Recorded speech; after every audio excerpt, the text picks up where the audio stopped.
ഇതല്ലാതെ ഒരു ചങ്ങാത്തം, വളരെ കുറച്ച് ദൈർഘ്യമുള്ള ഒരു ചങ്ങാത്തത്തിന്റെ പേരിലാണ് പലതും സംഭവിക്കുന്നത്. ഈ ചങ്ങാത്തത്തിന്റെ ഇടയിൽ പൈസ കഴിക്കാൻ പറ്റില്ല. അവസരവാദികളുടെ മേഖല കൂടിയാണല്ലോ സിനിമ. അത് അവസരം വേണോ പൈസ വേണോ എന്നുള്ളതാണ് ചോദ്യം. എൻ്റെ അടുത്ത് ഇപ്പൊ വർക്കുകൾ പണ്ടത്തെ അത്രയും ഇല്ലാതിരിക്കാൻ കാര്യം അതുകൊണ്ടായിരിക്കും.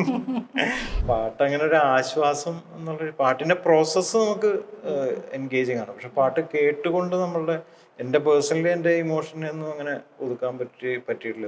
ഇത് വരി കണ്ടപ്പോൾ എനിക്ക് അങ്ങനെ തോന്നി, അകലെ ഒരു കാടിന്റെ നടുവിൽ. ഇത് ഈ പീസ്, ലാൻഡ് ഓഫ് പീസ് എന്ന് പറയുന്നത് ശരിക്കും നമ്മുടെ ഉള്ളിലാണ് എന്ന് അല്ലേ പറയാറ് ആൾക്കാർ. അപ്പൊ അതെനിക്ക് തോന്നി. സന്തോഷിന്റെ വരികളും അങ്ങനെ, ചിലപ്പോ ചെന്നിരിക്കുമ്പോൾ ഒരിറ്റു സ്നേഹം തന്ന് താലോലമാട്ടുന്ന ചില്ലയുണ്ടോ, എന്നാലും ചില്ല ഈ ലോകത്ത് അങ്ങനെ ഒരു ചില്ലയുണ്ടോ? അതുകൊണ്ടെങ്കിൽ നമ്മുടെ ഉള്ളിൽ തന്നെ പ്രാണനെ കാക്കുന്ന സ്വച്ഛമാം വായു പ്രവാഹമുണ്ടോ.